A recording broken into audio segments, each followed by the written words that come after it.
ওই মাসুদের পাশে আমার নবী রাত্রি বেলাতে শুয়ে আছেন আর জিজ্ঞেস করছেন, ভাই তুমি প্রত্যেকদিন রাত্রে বেলা আমার কাছে থাকো আর সকাল হইলে তোমাকে দেখা যায় না, কোথায় যাও? তো মাসুদ বলছে, ভাই আমরা তো গরিব মানুষ, আমরা সারা দিন কি বলে বকরি নিয়ে ময়দানে যাই, আবার রাত্রে এসে তোমার পাশে ঘুমাই। আমার নবী বলছেন, ভাই আমাকে নিয়ে যাবেন, আমিও আপনি জঙ্গলে যাব। দেখেন আমার নবী জঙ্গলে যাবে। তো মাসুদ বলছেন, না আমার মা তোমাকে ভুল করেও পাঠাইবে না। বলছে, ভাই একবার যাও না, আমার মাকে একটু রাজি করো। আচ্ছা তুমি একাই না গিয়ে পাড়ার কয়েকটা আরো ছেলেকে নিয়ে যাও। তো মাসুদ আর পাড়ার কয়েকটা ছেলে হালিমার সামনে হাজির হইল।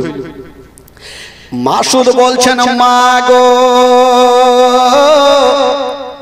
আমার ভাই বড় হয়েছে মা, আমরা জঙ্গলে নিয়ে যাব মা, তোমার কাছে পারমিশন নিতে আসলাম।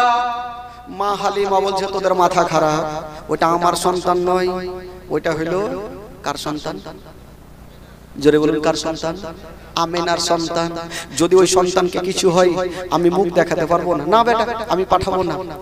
মা হালিমা পাঠাবে না, আর বাচ্চা বাচ্চা ছেলেরা জিদখানা ছাড়ে না। কবি লিখেছেন, তোর মোস্তাফাকে দে না মা গো সঙ্গে নিয়ে যায়। জোরে বলুন, আরো জোরে। তোর মোস্তাফাকে দে না মা গো সঙ্গে নিয়ে যায়, মোদের সাথে মিশে চারণে ময়দানে ভয় নাই। তোর মোস্তাফাকে দে না মা গো সঙ্গে নিয়ে যায়, আমরা নিয়ে যাব, কোনো ভয় নেই। মা হালিমা মনে মনে বলছে, থাম রে বেটা, তোরা নিয়ে যাবি। মা হালিমা মনে মনে ভাবছেন, এদেরকে এমন এক দুটা প্রশ্ন করব না উত্তর দিতে পারবে না, বেটাকে নিয়ে যাবে। বলছে, হারে বেটা তোরা তো নিয়ে যাবে ময়দানে, সেটা বুঝলাম। হারে বেটা রোদ্র লাগবে, তাপ লাগবে, তখন তোরা কোথায় রাখবি? না বেটা পাঠাবো না। তো মাসুদ আর বাচ্চা ছেলেরা বলছেন, মা গো রোদ্র লাগবে না, তাপ লাগবে না, সেটার জঙ্গলে ব্যবস্থা করে রেখেছি। জোরে বলুন সুবহানাল্লাহ। ওইটা আবার কি করলি রে বেটা? তখন মাসুদ বলছেন, মা গো কি ব্যবস্থা করে রেখেছি জানেন? বাবলা গাছের ছায়ায় নিয়ে বসবো সবাই ঘিরে, আরে খোলমা পাতার তাজবা নাইয়া মা পড়িয়ে দেব শিরে। মাগো বাবলা গাছের ছায়াতে বসবো, খুড়মা পাতার তাজ বানাবো, ভাইয়ের মাথায় পড়াবো, রোদ্র লাগবে না। কবি লিখেছেন, বাবলা গাছের ছায়ায় নিয়ে বসবো সবাই ঘিরে, আরে খোড়মা পাতার তাজ বানাইয়া মা পড়িয়ে দেব শিরে, আরে হাজির রব হামেশা তার খেদমতে সবার, তোর মোস্তাফাকে দে না মা গো সঙ্গে নিয়ে যায়। মা হালিমা বলছে, বেটা তো উত্তর দিয়ে দিল, এবার এমন একটা প্রশ্ন করব জিন্দেগিতে দিতে পারবে না। বলছে, হারে বেটা বাবলা গাছের ছায়াতে রাখবি, রোদ লাগবে না, সেটা বুঝে নিলাম। পেট তো আছে, যদি ক্ষুধা পাই তখন কি খাওয়াবি জঙ্গলে? মা হালিমা ভালো করে জানে জঙ্গলে খাবার পাবে না, আর বেটাকে নিয়েও যাবে না। বলছে, তোরা কি খাওয়াবি? তখন মাসুদ বলছেন, মা গো ক্ষুধা লাগবে না, পিপাসিত লাগবে না, ওইটা ওই জঙ্গলে ব্যবস্থা করে রেখেছি। জোরে বলুন সুবহানাল্লাহ। ওইটা আবার কি ব্যবস্থা করলি? তখন মাসুদ বলছেন, কি ব্যবস্থা করেছি রেখেছি জানেন? খেতে দেব খেজুর মেথে, ক্ষুধা যদি পাই, আরে তোমার দুধ পাতার ঠোঙায় দেব পিপাসায়। জোরে বলুন, খেতে দেব খেজুর মেথে, ক্ষুধা যদি পাই, আরে তোমার দুধ পাতার ঠোঙায় দেব পিপাসায়, আরে হাজির রব হামেশা তার খেদমতে সবার, তোর মোস্তাফাকে দে না মা গো সঙ্গে নিয়ে যা। মা হালিমা বলছেন বেটা তোরা যখন এত ব্যবস্থা করে রেখেছিস যা নিয়ে যা। এবার আমার নবীকে জঙ্গলে নিয়ে যাচ্ছেন। ঘটনা কি ঘটছে জঙ্গলে শুনেন। মাসুদ আমার নবীকে জঙ্গলে নিয়ে পৌঁছে গেছেন। বাবা যেমনই জঙ্গলে যাওয়া আমার নবী একটা গাছের তলাতে দাঁড়িয়েছিলেন আর বাচ্চা বাচ্চা ছেলেরা বাবা গো অন্যদিকে বকরি চড়াইতেছিল। হঠাৎ করে বন্ধুরা জঙ্গল থেকে কিছু বড় বড় বাঘগুলা বেরিয়ে আসিল, আমার নবীকে চতুর্দিকে ঘেরাও করে নিল। মাসুদ দূর থেকে দেখছে জানি না আমার ভাইকে বাঘে ঘেরাও করে নিয়েছে, হয়তো জিন্দা রাখবে না। মাসুদ বকরিকে ছেড়ে দিয়া বাবা গো বাড়ি পালিয়ে গেল। মার বুকে লেগে গেছে, মা গো সব শেষ হয়ে গেল, মা বরবাদ হয়ে গেল। মা কি হলো রে বেটা? বলছেন মা গো আমরা জঙ্গলে বকরি চড়াইতেছিলাম মা, হঠাৎ করে দেখলাম মা জঙ্গল থেকে বড় বড় বাঘগুলা বেরিয়ে এসে আমার ভাইকে ঘেরাও করে নিয়েছে। মা হয়তো আর চিন্তা বেঁচে নাই। এই কথা যেমনই বলতে নাই মা হালিমার মাথার উপরে মনে হচ্ছে পাহাড় চেপে গেল। আল্লাহ গো ওইটা আমার সন্তান নয়, ওইটা হলো আমেনার সন্তান। যদি কিছু হয়ে যায় আমি আমেনাকে মুখ দেখাতে পারবো না। মাসুদ বলছেন বেটারে ওরে লাডলা ধুলারা ওরে কলেজার পাড়া ওরে নয়নের তারা তাড়াতাড়ি করে আমাকে জঙ্গলে নিয়ে চলো। মা বেটা জঙ্গলের দিকে যাচ্ছেন। বন্ধুরা ও অর্ধেকটা রাস্তা যেতে নাই, ওই দিকে জঙ্গলের ঘটনা কি ঘটেছিল। যে বাঘগুলো আমার নবীকে ঘেরাও করেছিল বাঘগুলা কি কোনো ক্ষতি করেছিল? না রে বাবা না। কি করেছিল? ওই জঙ্গল থেকে বড় বড় বাঘগুলা একটা একটা করে বাঘগুলা বেরিয়ে এসে আমার নবীর কদমে চুমা দিয়েছিল। জোরে বলুন। আমার নবীর কদমে চুমা দিয়ে লাইন ধরেছেন আর আমার নবী দেখছেন আল্লাহ মা হালিমা দৌড়িয়ে দৌড়িয়ে চলে আসছে। আমার নবী দেখছেন আল্লাহ গো আমার মা যদি বাঘগুলাকে দেখে নাই তবে ভয় পেয়ে যাবে। আমার নবী বলছেন ওরে বাঘেরা তোমাদের চুমা দেওয়া হয়ে গেছে, এবার তোমরা চলে যাও, আমার মা যেন দেখতে না পায়। জঙ্গলের বাঘগুলা চুমা দিয়া বাবা গো জঙ্গলে চলে গেল আর মা হালিমা দৌড়াতে দৌড়াতে গিয়া আমার নবীকে টেনে বুকে লাগালো। বলছেন বেটারে আমি শুনলাম তোমাকে বাঘে ঘেরেছিল। আমার নবী বলছেন মা গো তুমি যা শুনেছো সত্য কথা মা, তবে মা গো বাঘগুলা আমাকে ঘেরেছিল মা, আমার কোনো ক্ষতি করে না। কি করেছিল রে বেটা?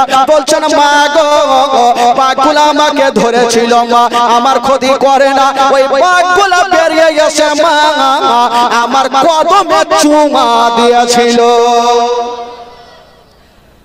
মা হালিমা বলছে বাপের কালে শুনিনি যে কোন লোককে বাঘে পাইলে কদমে চুমা দিবে। আচ্ছা বলুন তো ভাই আমাদের আর আপনাদের বাঘ যদি জঙ্গলে পেয়ে যায় তো চুমা দিবে? এরা কই যে খাইবে? মনে করেন বাথরুম করছেন, পিছনে ঘুরে যদি বাঘ দেখাইলেন তো লুঙ্গি ঠিক থাকবে? কইছে লুঙ্গি খুইলে দৌড় দিবে, থাকবে না ভাই। কিন্তু আমার নবী হচ্ছে রাহমাতুল লিল আলামিন। জোরে বলুন। আমার নবীকে একটা বাঘ পর্যন্ত চিনতে পারে। মা হালিমা বলছেন না আর ভুল করে ও বেটাকে আমি জঙ্গলে পাঠাবো না। বাপরে মনে হয় আমার বেটাকে কোনো জিন ভূতে ধরেছে, নাহলে বাঘ পর্যন্ত ছাড়ে। তো নবীর আস্তে আস্তে বয়স হয়ে গেল 2 বছর। জোরে বলুন সুবহানাল্লাহ। আমার নবী কয় বছর বয়সে জঙ্গলে গিয়েছিলেন? আজকে কয় বছর হইল? তো মধ্যখানে কয় মাস হইল? 6 মাস। তো বাঘগুলো আলোচনা করছে হারে নবী অনেক দিন থেকে জঙ্গলে আসেনি আর দেখাও হয়নি, নবী কি আসবে না? তো বাঘের মধ্যে একটা মিটিং বসেছে, মানুষের মধ্যে যেমন মিটিং হয় তো বাঘের মধ্যে মিটিং হয়েছে। বলে নবীকে দেখতে কি পাবো না? কি করে পাবো? একটা ডিসিশন হলে কাজ করো, হারমারিয়া একটা দল যাব, হালিমার বাড়ি ঢুকবো, নবীকে দেখবো আর জিয়ারত করে চলে আসবো। ডিসিশন হয়ে গেল। এই বাবা যাচ্ছে তো বাঘের সর্দার বলছে তোরা কোনঠে যাবি? বলে যাবো নবীকে দেখতে। বলে তোরা যাবি যাই একটা বাইচে আসবি না, কার নাক ট্যাপসা বোচা হইবে, কার দাঁত ভাঙবে, কার মুখ ট্যাঁড়া হইবে। বলে কেন? বলে তোদের মনের ধারণা তোরা নবীকে দেখবি, কিন্তু পাড়ার লোকজনের লাঠি লাগনা কোনঠে পড়বে রে? ওরা কি আর পড়ে বুঝবে, মারবে কোমরে ভেঙে শেষ করে দিবে। তো কি করব বলে শুন, নবীকে দেখার একটা উপায় আছে। বলে কি উপায়? বলে কালকে যখন মা হালিমার বেটা বেটি বকরি নিয়ে ময়দানে আসবে, তখন তোরা বড় বড় বকরি গুলাকে ধরে ফেলবি, আর ওই বকরি ছোটাতে সাধারণ লোক আসবে না, যদি আসে তবে শেষ জামানার নবী আসবে, আর নবী যখন আসবে তোরা অন্তর ভরে নবীর জিয়ারত করে নিবি। জোরে বলে। তো সর্দার তো আর এমনি বানা হয়নি, দেখে শুনে তো সর্দার হয়। একটা সর্দার একটা লোককে বলছে এদিকে আসো। ওই লোকটা জীবনে নামাজ পড়ে না, তো ওই লোকটাকে ডেকে বলছে তুমি আজ থেকে গন্তি করে 20 দিন নামাজ পড়ো, আমি তোমাকে 5000 টাকা দিব। তো সর্দার সাহেবের ইচ্ছা জাগলো যে এই লোকটাকে টাকার লালচ যদি দিই, লালচ বলে না কি বলে, লোভ। হ্যাঁ, টাকার লোভ যদি দিই, টাকার লোভ কারবার নেই, সবারই আছে। টাকার লোভ যদি দিই তাহলে 20 দিন লোকটা নামাজ পড়বে, আর একটা লোক যদি 20 দিন নামাজ পড়ে অভ্যাসটা লেগে যাবে। টাকা দেওয়ার জন্য বলিনি, এমনি বলেছে। আর ওই লোকটা ভাবলো 20 দিন পড়ে 5000 পাবো, তো পড়বো না কেন। 20 দিন পড়ে চলে এসেছে। এই সর্দার সাহেব টাকা দেন 5000। সর্দার সাহেব মাথা চুলকেছে, কিসের টাকা ভাই? বলে আপনি বলেছেন চায়ের দোকানে যে 20 দিন নামাজ পড়লে 5000 টাকা দিবেন, আজকে 20 দিন পুড়িয়ে এসেছি। তো সর্দার সাহেব বলছে ধুর পাগলা, এমনি বলেছিলাম যাতে তোমার অভ্যাসটা লেগে যায়, টাকা দেওয়ার জন্য বলিনি। লোকটা চট করে বলছে সর্দার সাহেব আমি জানতাম 20 দিন নামাজ পড়লে আপনি টাকা দেবেন না, ঠকবেন, এই জন্য আপনাকে একটা মারাত্মক জিনিস ঠকেছি। ফের সর্দার মাথা চুলকেছে, কি ঠকলে রে ভাই? বলে কি ঠকেছো? বলে সর্দার সাহেব আমি জানতাম 20 দিন নামাজ পড়ার পর আপনি টাকা দেবেন না, ঠকবেন, এই জন্য 20 দিন যে নামাজ পড়েছি একদিনও উজু করিনি।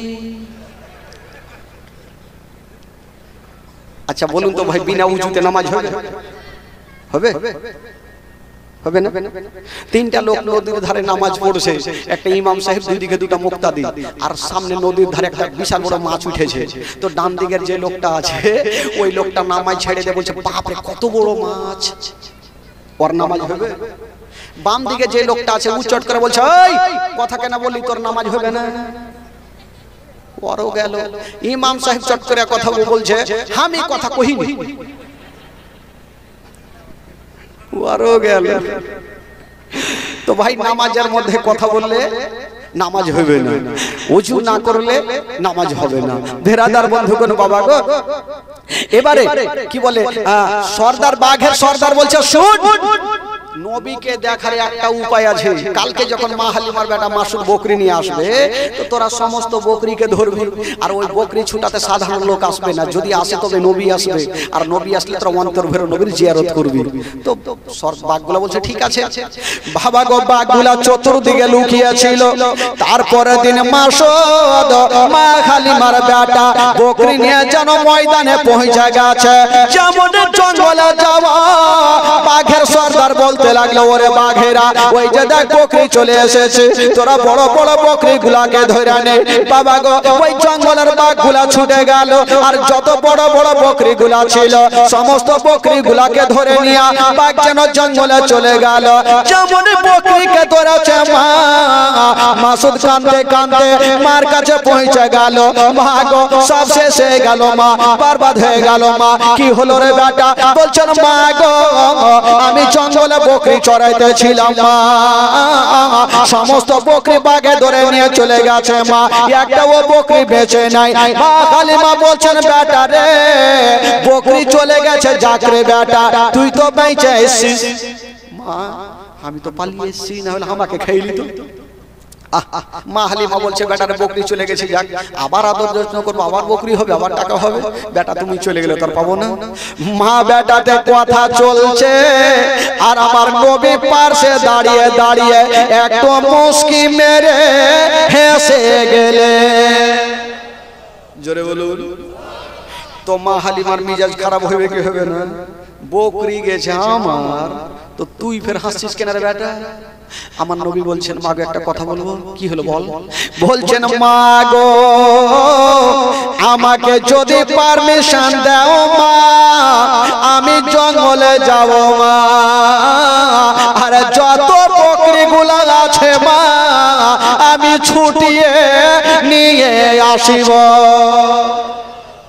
মা হালিমা বলছে তোর মাথা খারাপ, বাঘে একবার ছেড়েছে, ভুল করে আবার তোকে পাঠাবো না।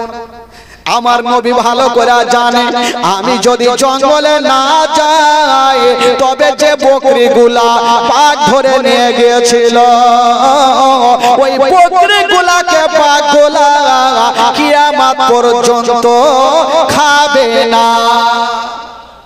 আমার নবী জানে যদি আমি না যাই তো যে বকরিগুলাকে ধরে নিয়ে গেছে কিয়ামত পর্যন্ত বাঘে খাইবে না। নবী তো জানে আমাকে দেখার জন্যই না ধরেছে, তো মাকে তো রাজি করতে হবে।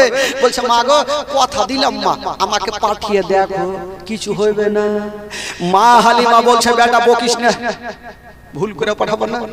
মা হালিমা পাঠাবে না আর আমার নবী মায়ের হাত খানা ছাড়ে না। নবী বলছেন মা গো একবার পাঠিয়ে দেখেন মা। মা হালিমা বলছে দেখ বেটা যাবি যা, তবে একটা কথা বলবি দূর থেকে দেখবি যদি বাঘ চলে আসে তুই ভয় পালিয়ে আসিস, নচেত ফের বাঘে ধরে নিবে। ঠিক আছে মা চললাম। তো আমার নবী যাচ্ছেন আর পিছন থেকে ঘুরে দেখছেন আর বলছেন মা গো আমি চললাম মা যতক্ষণ পর্যন্ত বকরি নেব না আমি বাড়ি ফিরে আসবো না। জোরে বলুন। আমার নবী কোথায় যাচ্ছেন ভাই? কোথায় যাচ্ছেন? কি করার জন্য যাচ্ছেন? আচ্ছা বকরি আনতে পারবে কি পারবে না? জোরে বলুন পারবে কি পারবে না? আজকাল আমরা আপনারা বাঘের সামনে যেতে পারবেন? আমার নবী যাচ্ছে। কবি লিখেছেন বাবা ও শিশু বেলায় দয়ার নবী গেলেন একদিন ময়দানে সূর্য তখন লুকিয়ে দেখেন নবী আছেন কোনখানে। শিশু বেলায় দয়ার নবী গেলেন একদিন ময়দানে সূর্য তখন লুকিয়ে দেখেন নবী আছেন কোনখানে। সামনে দুটি হাত, সামনে দুটি হাত রহমতের সাকিনা, সামনে দুটি হাত রহমতের সাকিনা দিন দুনিয়ার বাদশা সে যে তাজদারে মদিনা। তাই হালিমা তোমার কোলে কে এসেছে দেখো না, ওকে মেরে দেখো না, কাছে গিয়ে দেখো না, তাড়া হয়ে দেখো না, খুশবু সঙ্গে দেখো না, দিন দুনিয়ার বাদশা সে যে তাজদারে মদিনা। ও মেঘে এসে ছায়া করেন মোর নবীর মাথাতে, সর্প এসে হাওয়া করেন মোর নবীর গায়েতে। মেঘে এসে ছায়া করেন মোর নবীর মাথাতে, সর্প এসে হাওয়া করেন মোর নবীর গায়েতে। সামনে দুটি হাত, সামনে দুটি হাত রহমতের সাকিনা, সামনে দুটি হাত রহমতের সাকিনা, দিন দুনিয়ার বাদশা সে যে তাজদারে মদিনা। তাই হালিমা তোমার কোলে কে এসেছে দেখো না, ওকে মেরে দেখো না, কাছে গিয়ে দেখো না, তাড়া হয়ে দেখো না, খুশবু সঙ্গে দেখো না, দিন দুনিয়ার বাদশা সে যে তাজদারে মদিনা। আমার নবী বকরি আনতে পারবে কি পারবে না? আমার নবী যাচ্ছেন। মা হালিমা বারবার করে বলছে বেটা রে যাবি যা, বাঘ দেখলে ভাই গাছিস। আমার নবী বলছেন মা চিন্তা করতে হবে না চললাম, আর যতক্ষণ বকরি লিব না বাড়ি ফিরবো না। ঠিক আছে যা। মা হালিমা বলছেন ঠিক আছে বেটা যা। আমার নবী বাবা গো জঙ্গলে চলে গেছেন, যেমন জঙ্গলে যাবা বাঘের সর্দার বলতে লাগলো ওরে বাঘেরা ওই যে নবী চলে এসেছে, মা আমেনার কলেজার টুকরা চলে এসেছে, আব্দুল্লাহর নয়ন তারা চলে এসেছে, আব্দুল মুত্তালিবের পোতা চলে এসেছে, তোরা তাড়াতাড়ি করে যা আর নবীর অন্তর ভরে জিয়ারত করে নে। বাবা গো ওই বাঘগুলা ছুটে গেল, আরে যেমন যেতে না বাবা গো আমার নবীর কদমে চুমা দিয়ে দিল। নবী বলছেন ওরে বাঘেরা আমার মায়ের বকরিগুলা কোথায় আছে বলো। বলছেন ইয়া রাসূলুল্লাহ আমরা বকরিগুলাকে ধরেছিলাম, তবে সারা রাত ধরে আমরা বকরিগুলার পাহারা দিয়ে আছি। ইয়া রাসূলুল্লাহ আমাদের খাওয়ার ইচ্ছা ছিল না, আমাদের ইচ্ছা ছিল আপনার সঙ্গে দেখা করা। নবী গো আমাদের খাওয়ার ইচ্ছে ছিল না, ইচ্ছা ছিল যে আপনার সঙ্গে দেখা করা। তো আমার নবী বলছে ঠিক আছে দেখা হয়ে গেছে তোমরা যাও। বাঘগুলা বাবা গো নবীর কদমে চুমা দিয়ে তারা চলে গেল, আর আমার নবী সমস্ত বকরিগুলাকে নিয়ে মা হালিমার সামনে হাজির। মা হালিমা বড় বড় চোখ করে দেখাচ্ছে কি ঘটছে রে ভাই। বাঘ হয়তো বেটাকে ছাড়লো ঠিক আছে, বকরি পর্যন্ত ক্ষতি করেনি। মা হালিমা বুঝে গেল এই বেটা সাধারণ আমার হইতে পারে না, নচেত বাঘ কি করে ছাড়লো। মা হালিমা পাঠাই না। তবে একটা কথা বলেন ভাই, যে নবী যার কাছে থাকবে তার লাভ হবে না লস হবে? একটু জোরে বলতে হবে, লাভ হবে। মাশাআল্লাহ মাশাআল্লাহ। জিনারা বসে আছেন ভাই, জিনারা দাঁড়িয়ে আছেন, একটু বসে যান ভাই, বসে যান। আর মোহব্বতে জিনারা বসে আছেন একবার দোনো হাত তুলে বলেন তো সুবহানাল্লাহ। পিছনে এখনো তুলেনি, তুললে পয়সা লাগবে না। জোরে বলুন ইয়া রাসূলুল্লাহ। মাশাআল্লাহ। চলুন একটু মদিনা থেকে ঘুরে আসি, একটু মনটা চাঙ্গা করে দিই। তারপরে এই যে মা হালিমার যে আমার নবীর কাছে আছে, লাভ হয়েছিল না লস হয়েছিল, মারাত্মক ঘটনা। আমার সাথে একটা গোটা মাজমা চলুন মদিনা। আমার ভালো লাগে না আমি যাব মদিনা, আমার ভালো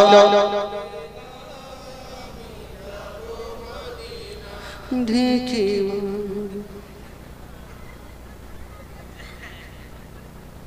সব শুইতে গেছে।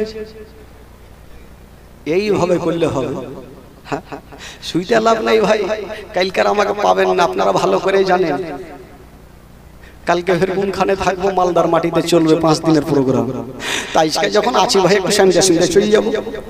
একটু মন থেকে পড়বেন, কেউ চুপ করে থাকবেন না, বাংলাদেশের মতো পড়েন, জোরে পড়েন। আমার ভালো লাগে না আমি যাব মদিনা, আমার ভালো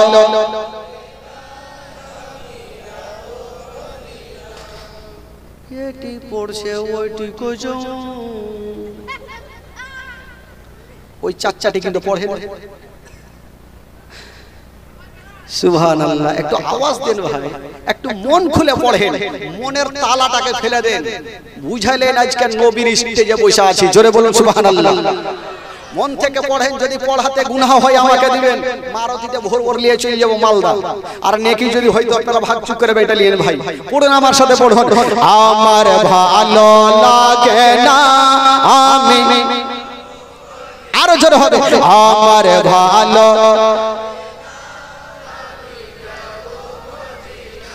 এতক্ষণ একটু হয়েছে। দেখেন তো নবীর মাহফিলে বসে আছেন ভাই, কেন চুপচাপ থাকবেন? মন থেকে বলতে হবে। আরো পড়ুন। আমার ভালো লাগে না মদিনাতে না গেলে মন শান্তি পাবে না, আমার ভালো লাগে না, আমার ভালো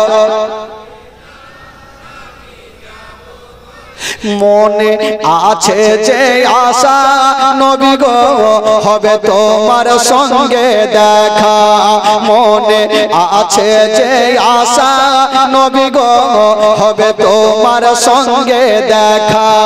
ও গো পাখির মতো থাকে তো না, পাখির মতো থাকে তো না, উড়ে যাব মদিনা, আমার ভালো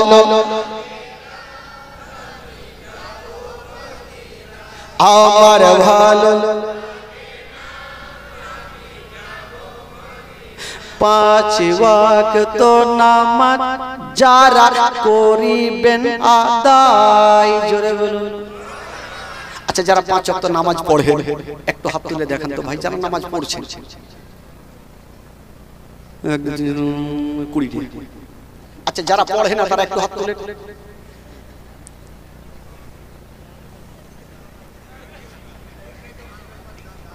আগে মাগে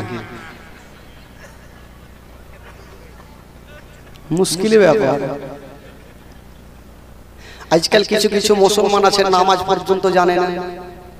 একটা লোক জীবনে নামাজ পড়েনি, তো শ্বশুর বাড়ি চলে গেছে শুক্রবারের দিন, তো আর শালা বলছে এই বহু। আচ্ছা শালা বলে না কি বলে আপনাদের ভাষায়? কি বলে? খালা। হ্যাঁ তো জোরে বলুন তাহলে না, শালা। তোর বহুনু, ওর বহুনুকে বলছে এই বহুনু, বলে কি হলো রে শালা? বলে আজকে শুক্রবারের দিন চলো জুম্মা পড়তে। তো বহুনু বলছে কেমন জুম্মা? ই দেখেন কোন মুসলমান বলছে কেমন জুম্মা? তো শালা ভাবছে হায় রে আল্লাহ, কোন বহনুকে বহিন দিয়েছে ই নামাজি বুঝে না, জুম্মাই বুঝে না। আর আজকে যদি জুম্মা পড়তে না যায় তো গ্রামের মান সম্মান থাকবে না, যে কার সাথে বিয়ে দিয়েছে বহিনের, যে জুম্মাটাই পড়তে আসলো না। তো বহনুকে শিখাইছে, বহনু তোমার হাতে ধরি পায়ে ধরি, তুমি আমার সঙ্গে চলো। বলে তোমার সাথে যে কি করবো? বলে আমার সাথে চলো ভাই, আমার পাশে দাঁড়িয়ে যেও আর নামাজ শুরু করিও, আমরা যেমন করব আমাদের দেখে দেখে তুমিও করিও। বলে এরকম নামাজ? বলে হ্যাঁ, আগে শিখাইছে যে যেমন করবে তেমন তুমি করবে। চলে গেছে ভাই, আর গিয়ে দাঁড়িয়ে গেছে প্রথম কাতারে ইমাম সাহেবের পিছনে। ইমাম সাহেবের মাত্র দুটা দাঁত বাইচে ছিল, সবই ভেঙে গেছে। ই নামাজ শুরু হয়ে গেছে, প্রথম রিকাত সাজদা হয়ে গেছে। যেমনই উঠতে যাবে ওই মোটা বুদ্ধা বহনুর পাছাতে কার একটু পিছা দিকে মাথা লেগেছে। ই ভাবলো সালা বলেছে যে যা করবে তোমাকে করতে হবে, আমার পাছাতে কেউ মারলে আমি কার পাছাতে মারব। সামনে দেখছে দুই দাঁতওয়ালা ইমাম, হয়তো ইয়াকে হুঁড়াইতে হবে, এমন ভাবে তুইলা ছাড় মারলো ভাই, পড়ে গেল মুখের ভরে। যে দুটা দাঁত ছিল ওই দুইটা ও গেল। ডান দিকে হুঁড়া মারছে, এই বহনু, এই বহনু কি করছো? ই ভাবছে ইয়ারা কেউ মনে হুঁড়াইতে হবে, নামাজ মনে হয় ওইরকমই হয়। এমন ভাবে দিলে সব উল্টে পড়ে গেল। বাম দিকে হুঁড়া মারছে, এই রাগের মাথায় বলছে ইমাম সাহেবের দাঁত ভাঙলো, ইয়ারা ট্রেনের মতো পড়লো, তোরা মায়ের খেলে হুঁড়া মারছিস। এরকম পাগলা দেশে আছে ভাই। আচ্ছা, এখানে যারা বসে আছেন, যারা সত্যিকারী আমার নবীকে ভালোবাসেন, সত্যিকারী যারা নবীকে ভালোবাসেন, একটু হাত তুলে দেখান তো ভাই। আচ্ছা, যারা হাত তুলেছে নবীকে ভালোবাসার জন্য 1000 করে টাকা দিয়েছে, তাহলে তো পরিচয় হবে যে আপনারা সত্যিকারী নবীকে ভালোবাসেন।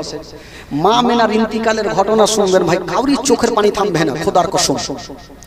তবে 1000 করে টাকা একটু যারা হাত তুলেছেন মহব্বতে, দান তুলব না যেহেতু দান তো তুলেই ইলেছে, তবে যাকে যদি মাজিদুর রহমান সাহেব, সুবহানাল্লাহ। আচ্ছা, বাবা মার জন্য একটু দোয়া করতে বলেছেন মাজিদুর রহমান সাহেব, আসলে একটু দোয়া করুন তো ভাই। আল্লাহ হবেন, আল্লাহ গো রব্বুল আলামিন মাওলা, আমার মাজিদুর রহমান সাহেব হলেন মাওলা গো, আজকের পবিত্র সভাতে মাওলা গো 1000 টাকা দান করেছেন। আল্লাহ, আল্লাহ তুমি তো সবারই দিলের খবর জানো মাওলা। আল্লাহ, যে যা উদ্দেশ্য নিয়ে দান করেছেন মাওলা, তার দানকে তুমি কবুল করে নাও। মাজিদুর রহমান সাহেবের বাড়ি থেকে অসুস্থ থাকে, সুস্থ বানাইয়া দাও। তার বাবা মাকে তুমি জান্নাতবাসী করে দিও মাওলা, তার ব্যবসাটা তারা কি করে দিও মাওলা। আমিন সুম্মা আমিন। বাহাক লা ইলাহা ইল্লাল্লাহ মুহাম্মাদুর রাসূলুল্লাহ সাল্লাল্লাহু আলাইহি ওয়াসাল্লাম। আপনার নাম আর 500 টাকা দেন। আচ্ছা, দিয়েছে তো 500 টাকা তো দিয়েছে, আর মন আছে ভাই, যার যেটাই ইচ্ছা সেটাই হবে। जो दे खुशी से मांगो उसी से, मांगो उसी से जो दे खुशी से। যার কাছে চাইবো উনি যদি দেয়, তাহলে বেরাদার তার মোহব্বত ভালোবাসা হবে। আমার নবীকে ভালোবাসনেওয়ালা একটা খোদার বান্দা 1000 হয়েছে ভাই, আর একটা কি হবে না। জবরদস্ত নেব না, জবরদস্ত দান তুলবো না। মাগো লক্ষ্মীর ভান্ডারে টাকা পাঠিয়ে দাও। হ্যাঁ, লক্ষ্মীর ভান্ডারের টাকা তাড়াতাড়ি পাঠান। চিন্তা নেই, এখন দুঃখের ব্যাংকটা শুরু করব, দেরি করে না। মাত্র 2 মিনিট সময় নিলাম ভাই, মাত্র 2 মিনিট। তার মধ্যে একটা ইংরেজি গজল হবে, তার মধ্যে একটা ইংরেজি গজল হবে। যে গজলগুলো হয়তো আপনারা জানেন না, শুনেছেন কি শুনেনি বুঝতে পারবেন কিনা। ইংরেজি গজল হবে। ততক্ষণ মা বোনদেরকে বলবো যা আছে খালা লক্ষ্মীর ভান্ডারের টাকা ভরে দিয়ে, চার ভরে বস্তা ভরে একটু পাঠিয়ে দেন গোল করে। আর আপনাদেরকে বলবো যে আপনারা এই যে আমার চাচা, কি নাম, আব্দুল খালেক সাহেব, সুবহানাল্লাহ। আব্দুল খালেক সাহেব 1000 টাকার দাতা। বেরাদার বন্ধুগণ, বাবা গো 10টা খোদার বান্দার কাছে চেয়েছি, মাত্র 2টা খোদার বান্দা হলো। এই যুবকেরা খোদার বান্দা যদি পারেন বেরাদার, আর একটা কোন খোদার বান্দা 1000 টাকা হবে না। পিছন থেকে বারা বসে আছেন ভাই, একটা ভাই, একটা চাচা আমার হাত তুলে দেখান, সে মাওলানা সাহেব, আমি দিলাম 1000 টাকা, একটু আমার জন্য দোয়া করে দেন, আর মা বাবার জন্য একটু দোয়া করে দেন। একটা হবে না ভাই পিছন থেকে? আমি জানি ঘটনা শোনাবো, দাম তুলতে গেলে কিছু লোক তো যাবে, কিন্তু যারা নবীকে ভালোবাসে তারা যাবে না। আর ওরা যাইছে কেন? ওদেরকে বেশি লেগে গেছে, ওই জন্য একটু সারতে যাইছে। যাই ভাই, তারা চলে আসবে। তো বলছিলাম বাবা গো, যারা দিবেন মনে করছে একটু চচ্চর। কোথায়? বিষ্ণুপুর বাড়ি থেকে একটা জামাই, সুবহানাল্লাহ, বিষ্ণুপুর থেকে একটা জামাই, উনি দিয়েছেন 1000 টাকা। আবু তাহের দিয়েছেন 500। খালাগে লক্ষ্মীর ভান্ডার দাও না, আমার সোনা মা কই যাবে, একটাও আসেনি। আসবে আসবে ওদিকে তুলছে, খালাকে তুলে যা বস্তা ভরে ওদিকে পাঠান, আর ইংরেজি গজলটা একটু মন দিয়ে শুনেন। তবে বলছিলাম এইদিকে একটু চাদর নিয়ে ঘুরালেন ভাই, যারা মনে করছেন যে আমরা হয়তো কম দিব, একটু দিয়ে দেন, মাত্র একটু দোয়াটা করে ইনশাআল্লাহ জীবনীটা আগাবো।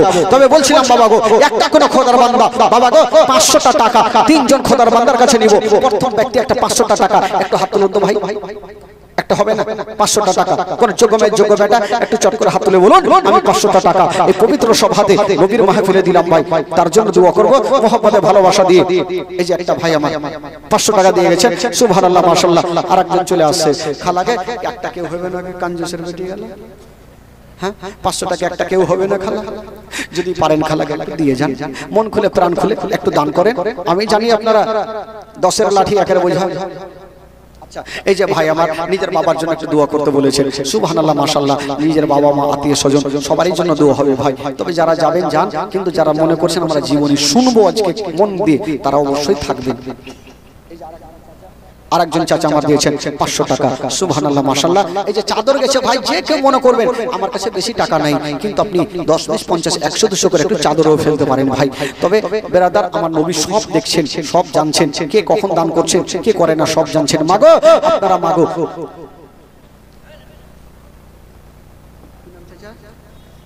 আব্দুল সুবহান, হ্যাঁ 500 টাকা দিয়ে ভাই, নাম জানি না, উনি দিয়েছেন ভাই 500 টাকা, সুবহানাল্লাহ মাশাআল্লাহ। দেখেন ভাই মাগো আপনারা জানেন মা বোনদের কাফন লাগে 5 খানা, আর বাবাদের কাফন লাগে 3 খানা। বাবা গো এই 3 খানা কাফনের জন্য একটা কোনো খোদার বান্দা 300 টাকা দিতে পারবেন ভাই কাফনের জন্য? দুনিয়াতে কিছু যাবে না, শুধু যাই তো 3 খানা কাফন যাবে। মাগো আপনাদের জন্য 5 খানা কাফন, মা টাকা পয়সা ধন দৌলত গাড়ি বাড়ি কিছু যাবে না, শুধু 3 খানা কাফনের, 5 খানা কাফনের জন্য 500 টাকা যদি মা পারেন একটু চট করে পাঠান তো খালা।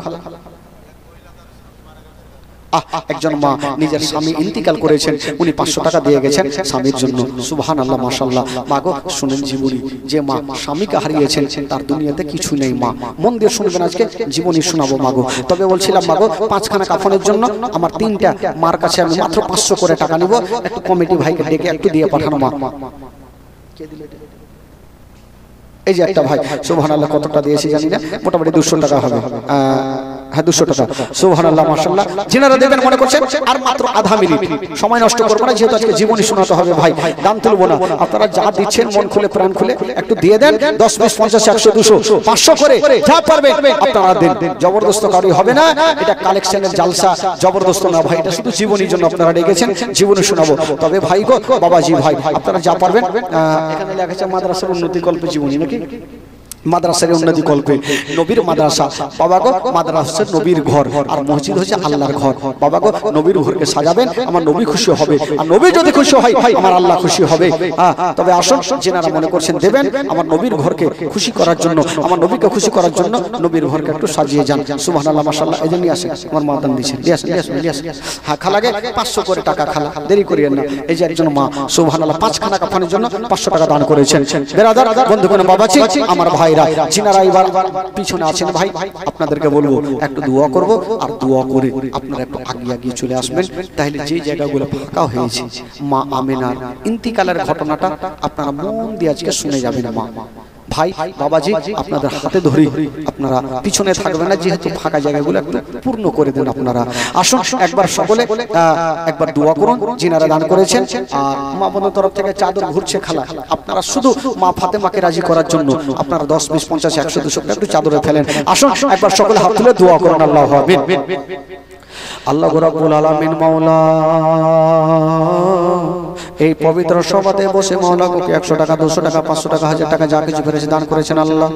আল্লাহ যে আশা নিয়ে দান করেছেন মাওলা, প্রত্যেকের দানকে তুমি কবুল করে নিও, প্রত্যেকের মনের বাসনাকে আল্লাহ তুমি পূরণ করে দিও রব্বুল আলামিন। মাওলা কাউরি বাবা মা দুনিয়া থেকে বিদায় নিয়ে চলে গেছেন, কাউরি বেটা চলে গেছেন, কাউরি বেটি চলে গেছেন, আল্লাহ তুমি তো সবারই দিলের খবর জানো, সব কিছু জানো মাওলা।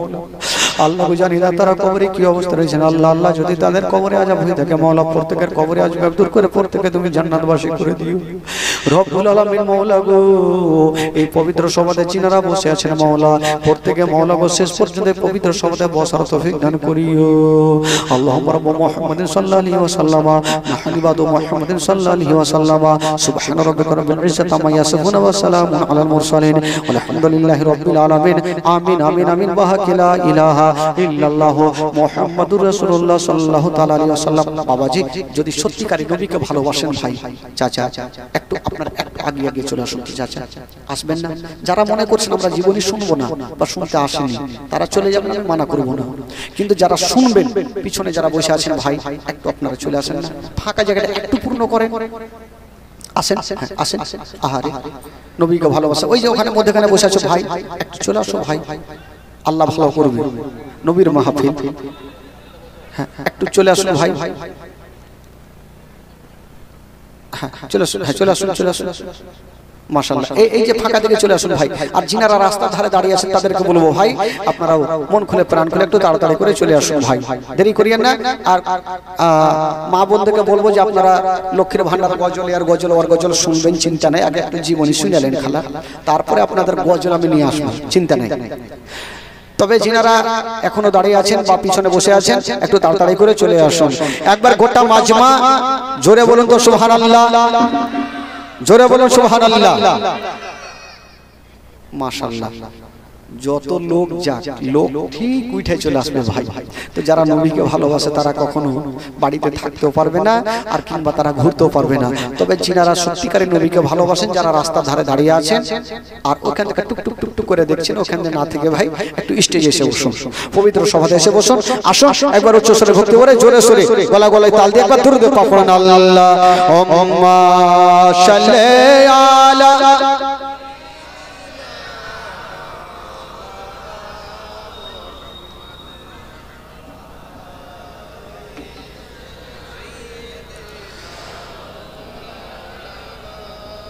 জোরে পড়ুন, আল্লাহুম্মা সাল্লি আলা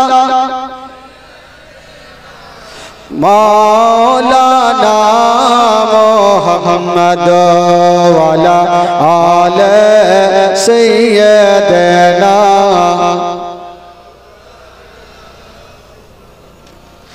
মাওলানা মুহাম্মদ সাল্লাল্লাহু তাআলা আলাইহি ওয়াসাল্লাম।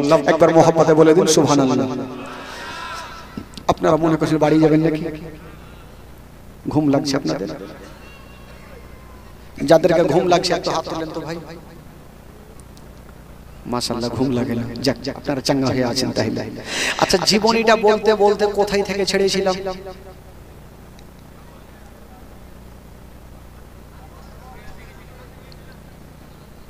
কে কইছে ছাগল, কে কইছে বকরি?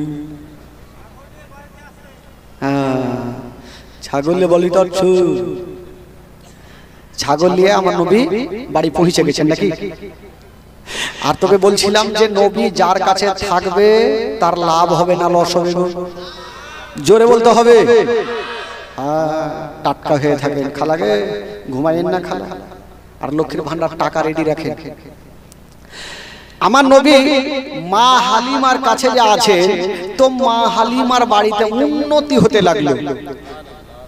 জোরে বলুন